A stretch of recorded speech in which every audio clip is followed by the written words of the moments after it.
আমাদের কোনো কোনো বন্ধু সংগঠন বলেছেন তারা যদি নির্বাচনে বিজয়ী হন তাহলে জামাত ইসলামকে বাদ দিয়ে তারা সরকার গঠন করবেন এবং এটা হবে জাতীয় সরকার, ঐক্যের সরকার।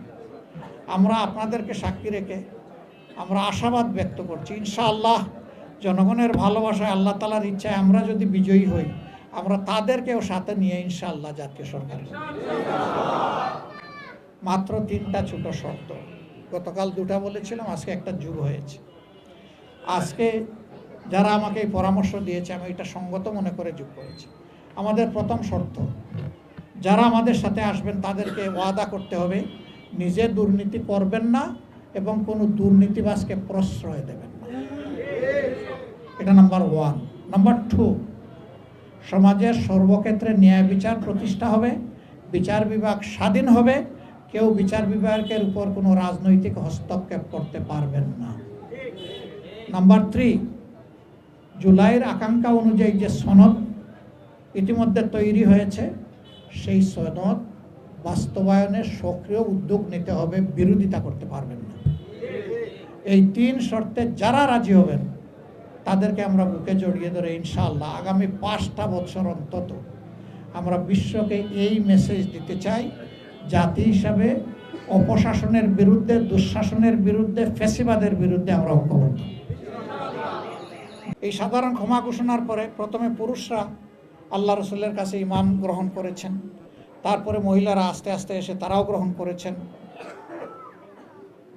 যখন মহিলাদের শপথ গ্রহণ শেষ, তখন ইকরামার স্ত্রী তিনি আল্লাহ রসুলকে সামনে এসে সালাম দিয়ে বললেন, হে আল্লাহ রসুল, আমি একজন অসহায় মহিলা, আমার শ্বশুর মারা গিয়েছেন বদরের যুদ্ধে আপনাদের হাতে, আমার স্বামী একজন হত্যাকারী, খুনি, আপনি যে 10 জনের নাম ঘোষণা করেছেন এর মধ্যে আমার স্বামীর নাম আছে, আপনি চেয়ে দেখেন আমার এই 3টা মেয়ে বাচ্চা, আমি একজন মহিলা, আমাদের পরিবারে আর কোনো পুরুষ লোক নাই, আমি কি আপনার কাছে একটু আরজ করতে পারি? আল্লাহ রসুল বললেন, মা তুমি আরজ করো, কি তোমার আরজ? মা ডাকলেন, সে বলল, হে আল্লাহ রসুল, আমি কি আমার স্বামীর নিরাপত্তা আপনার কাছে চাইতে পারি?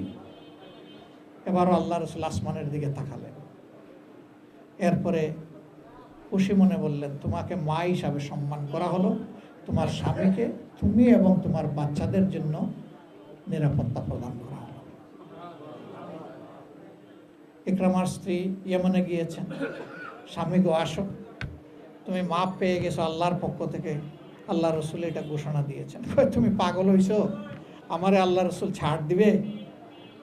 আমার বাবা যখন হজরতে সুমাইয়া রাদিয়াল্লাহু তাআলা আনহা ইসলামের প্রথম শহীদকে বর্ষা দিয়ে হত্যা করে, আমি সেই হত্যা আমার বাবার হাতে তুলে দিয়েছিলাম। ইসলামের প্রথম শহীদের বর্ষা, হত্যাকারী বাবা আর আমি তার সাহায্যকারী।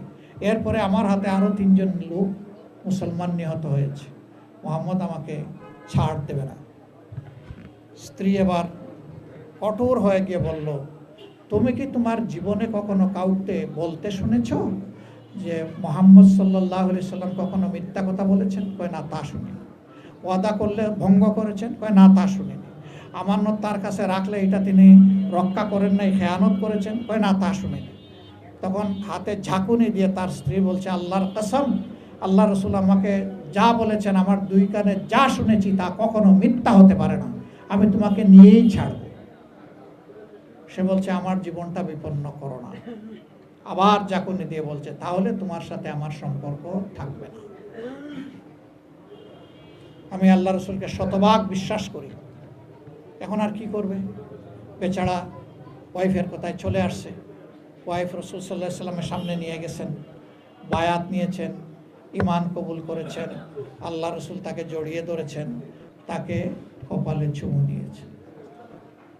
খিয়ারুকুম ফিল জাহিলিয়াতে খিয়ারুকুম ফিল ইসলাম।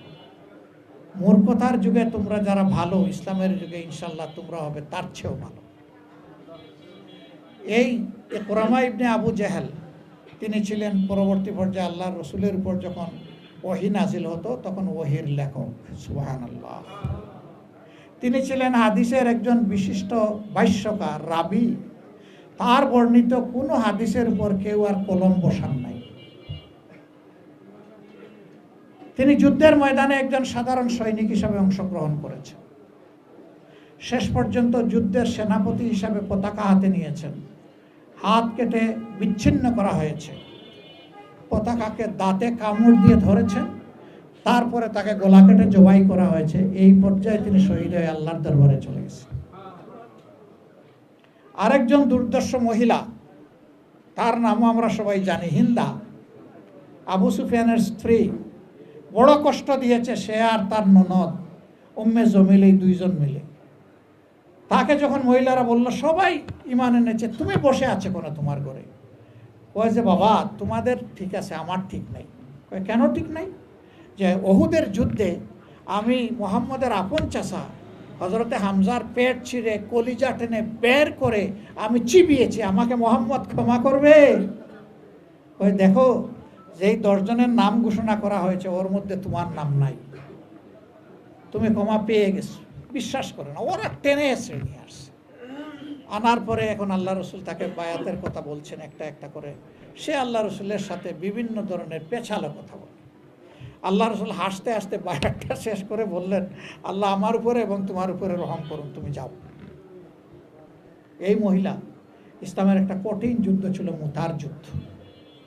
সেই যুদ্ধে কাফিরদের ভয়ঙ্কর আক্রমণে মুসলমানদের পা থরথর করে কেঁপে উঠেছিল। তারা হালকা একটু হেঁচকা দিয়ে পিছনের দিকে আসতে চেয়েছিলেন। এই মহিলা ওই যুদ্ধে ছিলেন একজন যোদ্ধা হিসাবে। ডানা মেলে চিৎকার দিয়ে বলল, অসম্ভব,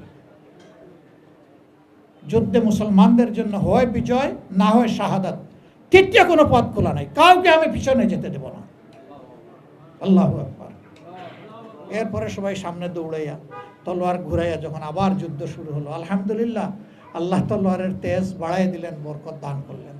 যুদ্ধে বিজয় নিয়ে তারা সন্তুষ্ট চিত্তে হাসি মুখে মদিনায় ফিরলেন, গিয়ে রসুল করিম সাল্লাল্লাহু আলাইহি সাল্লামকে এই ঘটনার বিবরণ দিলেন। তিনি বললেন, আলিমুল গায়েব এইভাবেই মানুষের ব্যাপারে পরিকল্পনা করে থাকে।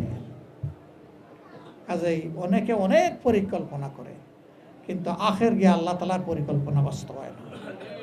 আমি শেষ করব এই কথা বলে, 24-এর 5 আগস্টের আগে আমি তো কল্পনা করি নাই, আমি জানি না আপনারা কল্পনা করেছিলেন কিনা যে এই 5 আগস্ট বাংলাদেশে এমন একটা ঘটনা ঘটবে। কেউ আপনারা কল্পনা করেছিলেন এই 5 আগস্ট? হ্যাঁ, সবাই আল্লাহর কাছে বলেছেন, আমিও বলেছি। আমিও মাতাফে গিয়ে কাবাগরকে সামনে রেখে চোখের পানি ফেলে ফেলে বলেছি, আল্লাহ মজলুম এই জনপদকে জালিমের হাত থেকে তুমি উদ্ধার করো।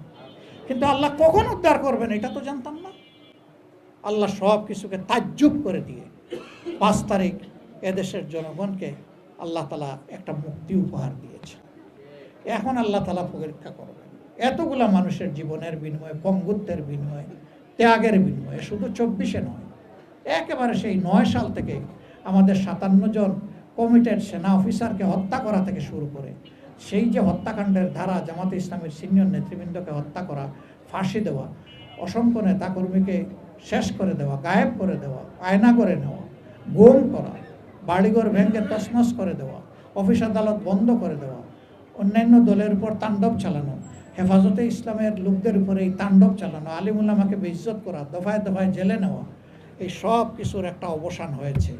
এখন আল্লাহ দেখতে চান আমরা আমাদের হুঁশটা খাটাইয়া আগামীতে চলি কিনা। আমরা যদি একই পথে, কালো পথে, অন্ধকার গলিতে আমরা হাঁটতে থাকি, অন্ধকারে আমরা হারিয়ে যাব। আল্লাহ আমাদেরকে আলো দেখিয়েছেন, তার মেহেরবানিতে দুনিয়ার কোনো শক্তি আমাদেরকে এই বিপ্লবে সহযোগিতা করে নাই। স্বয়ং আসমান থেকে আল্লাহ তাআলার সাহায্য নেমে এসেছিল। যে আল্লাহ তাআলা এতটা মেহেরবানি করলেন, এখন আমাদেরকে সিদ্ধান্ত নিয়ে সাহস করে ভরসা করে সেই আল্লাহর দিকেই আগাতে হবে ইনশাআল্লাহ। ডাক আমরা দিব, এ ডাক কবুল করার দায়িত্ব সংশ্লিষ্ট সংগঠনগুলোর। আমরা কাউকে জোরও করব না, আসতেও জোর করব না, না আসতেও জোর করব না। আমরা আশা করব যে সবাই এই ডাকে সাড়া দিবে, দেশের স্বার্থে, জাতির স্বার্থে। আল্লাহ আমাদের সহায় হোক। আপনারা দোয়া করবেন। এখন থেকে আর আপনারা নাই, যেহেতু দেশ গড়ার অঙ্গীকার আমরা সবাই করেছি, আর যেহেতু সবাই যুবক, ইনশাআল্লাহ এখন থেকে সবাই আমরা, এবং আমরা হয়ে সামনে পথ চলবো ইনশাআল্লাহ। আল্লাহ তাআলা আমাদেরকে এই তৌফিক দান করুন। আসসালামু আলাইকুম ওয়া রাহমাতুল্লাহি ওয়া বারাকাতুহু।